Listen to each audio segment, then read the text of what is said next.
We talked about failure and risk.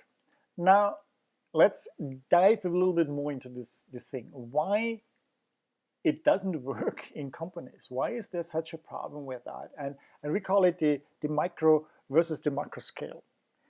So here's an example.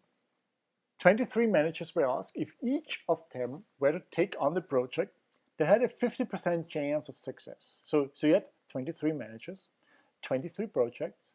They were independent from each other. Each of them had a probability of 50% chance of success. And that would mean $2 million in profit if you're successful with that. The other 50% chance was of failure, which means $1 million loss. So when you ask the managers, would you take such a project?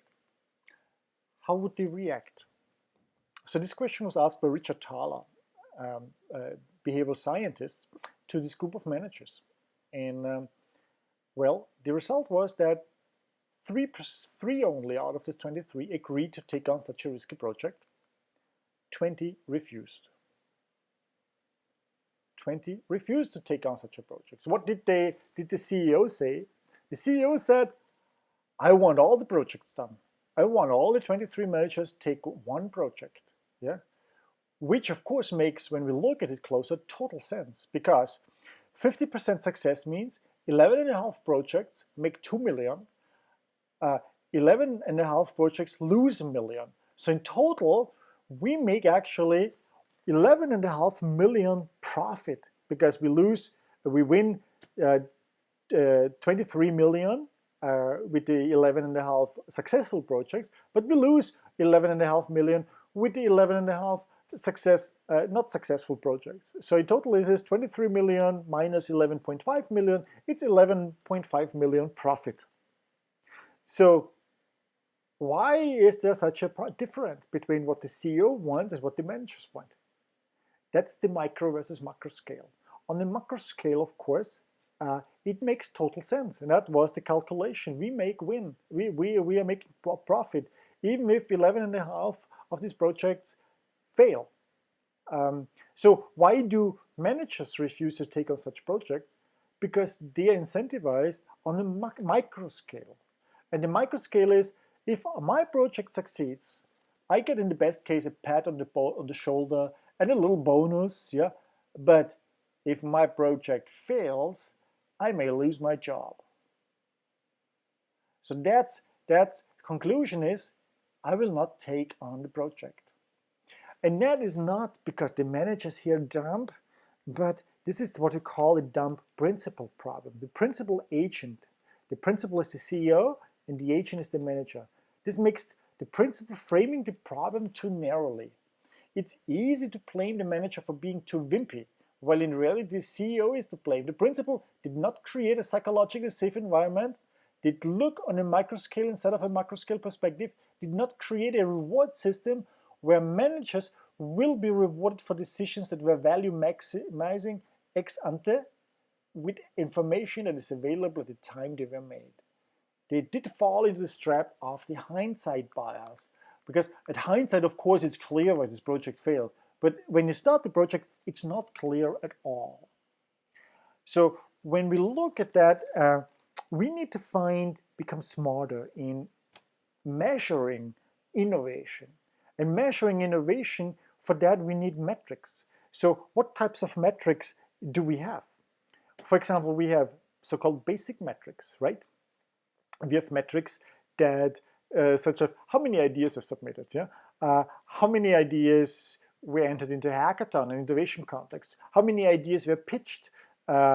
What's the number and the ratio of ideas that move upwards to the next innovation stage? Yeah, how many ideas per department were generated? You see quickly where the problem is with that, because ideas are cheap. I can have thousands of ideas, yeah, and never move them forward just to fill these numbers here. Yeah, so we may look at the type 2 metrics, and these are called economic metrics, like what's the innovation hit rate for initiatives across the portfolio? That means the number of them that return the cost of capital. What is the economic value created by innovation? What's the firm's net promoter score? And that's basically my customers or users telling me I would recommend this company or this product. What's the customer satisfaction? What's the brand perception? Yeah, for individual initiatives, for the overall portfolio, what's the number of positive media and analyst mentions that the firm receives? Yeah, and then while they are already used a lot, there are more what I call fuzzy metrics, the type 3.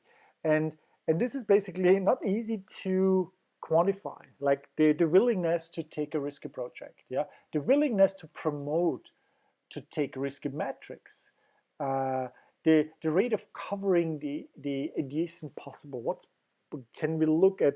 What is if you combine these things and then go through all the variations? That's the adjacent possible.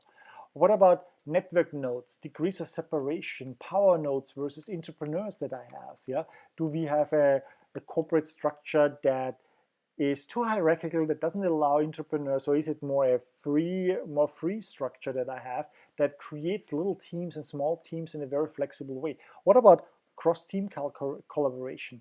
Is this happening just within the hierarchy, or is this really going across the board?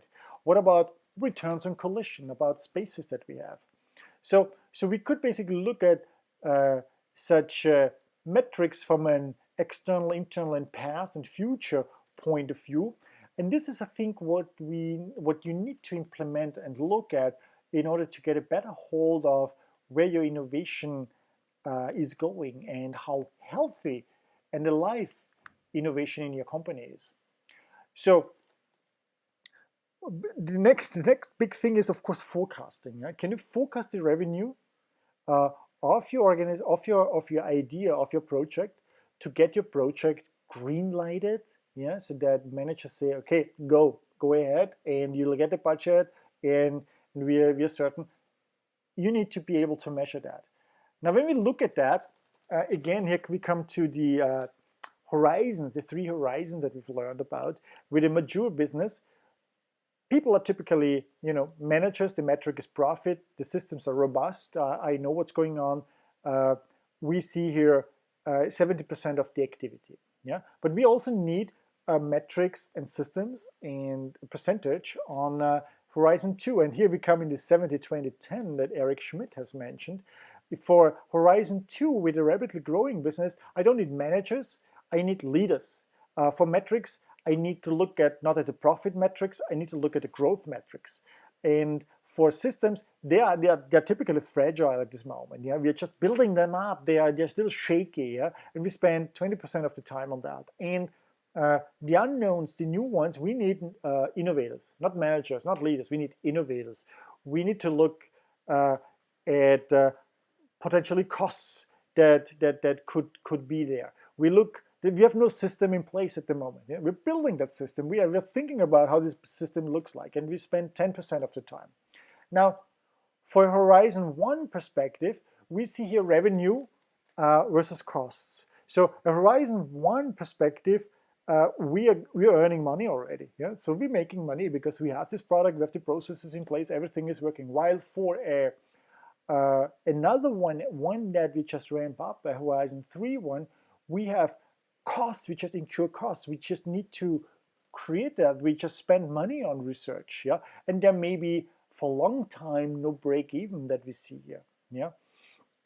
So when we look at traditional metrics that we use, like discounted cash flow, to evaluate an investment opportunity, we often underestimate the real returns and benefits of proceeding with investments in innovation. So some of the things we don't know. Also, we have certain expectations of the existing products that are basically wrong. And here's why. Yeah, we look basically at the cash flows from innovation, from new products that we get, against the default of doing nothing. That means continuing the old stuff that we have. And then we assume that the revenue stays the same here. So we look at innovation in such a way that we first have a lot of costs that go in, yeah, and that with the assumed cash flow of the current product. So A is the new product, B is the existing product. But that is wrong, because what's happening actually is that the existing product will actually be C. So the cost curve, the revenue curve, will go like this. So we will be much earlier hitting the projected cash stream from investing in innovation. So we are undervaluating basically net present value and discounted cash flow here. We should be comparing this blue line here and not this red line. And then suddenly I see, oh my God, there is twice as much of benefit that I have when I invest the money in innovation. Yeah, because I'm losing my revenue slowly and gradually from the other one, and that's not what I'm taking into account. Also, looking at fixed cost and sunk costs, the way we are looking at fixed and sunk costs when evaluating future investors confers an unfair advantage on challengers and shackles incumbent firms that attempt to respond to an attack, because incumbents try to leverage old technology. So we've invested already so much money in that, yeah, now how can we use it for these new things? While newcomers, they don't have these costs, they're just investing into these new ones and are there. And ultimately, they are more cost effective than you with your old technology. And our thinking always, we are basically afraid of the sunk cost, the money that we've spent here, the upgrades that we've made. We don't want to lose that. We don't, and that creates for us higher fixed costs, while a challenger can come and has lower fixed costs than us, and he has not the problem about sunk costs.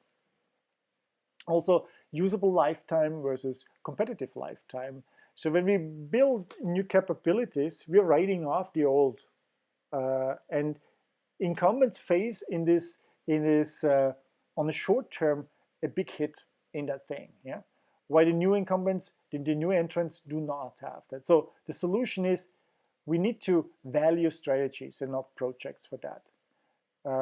So we need to really, once an attacker is gaining ground, executives of an incumbent company need to do the investment analysis in the same way the attackers do, and not as the incumbent would normally do that, to ensure long-term competitiveness. So this is the only way to see the world as the attacker sees it, and the only way that you can predict the consequences of not investing. Also, another problematic KPI is earnings per share. The emphasis on earnings per share as the primary driver of share price and of shareholder value creation means that you almost exclude everything else, and it diverts resources away from investments where the payoffs lay beyond the immediate horizon. So you have here misapplied principal agent theory that is more an where agent theory is predominant. So that's really problematic. Now, what is a solution for that? And that is when we look and take, for example, the way financial markets are looking at risks, and they're looking at financial options. So you may know that you buy something from another country with a different currency, and in order to make sure that you are secured against currency changes over the time when you get your payment in 3 months, you're taking out options. You're basically insuring yourself against that, and that is what this kind of option you can apply similarly to innovation, and you don't call it financial options, but you call it innovation options. So based on the Black-Scholes option pricing model, I know it's a lot of mathematics now, but stay with me. I'm not going to explain that. Yeah. So an innovation project is full of options, and options can be exercised at or even before maturity. So let's go away from the formulas and look at that. So here's basically where we start out. You see the different option values at certain periods. So each column basically means a certain period, and the values show you those that are above 0 means we are still doing good with innovation. Yeah. Once we hit 0 and we're not seeing any path up to a positive value, that's the moment we say, okay, we cut that innovation project and shut it down. So this could be looking like this, for example. Yeah, I did certain measures, then I look at the innovation options in the first period and see I'm at the point 17.9. So I'm positive, yeah, so whatever we do will be positive. And then we look at the next period, and we are not did that much progress. We basically stalled a bit, but we're now at 16.9, so we're still positive, so we continue with that.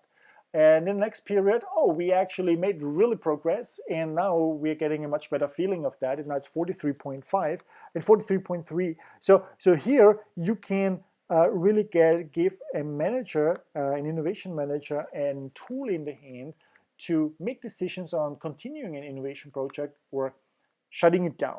You can find more information on one of my blogs. There's also a calculator available where I can actually go exactly through such a thing.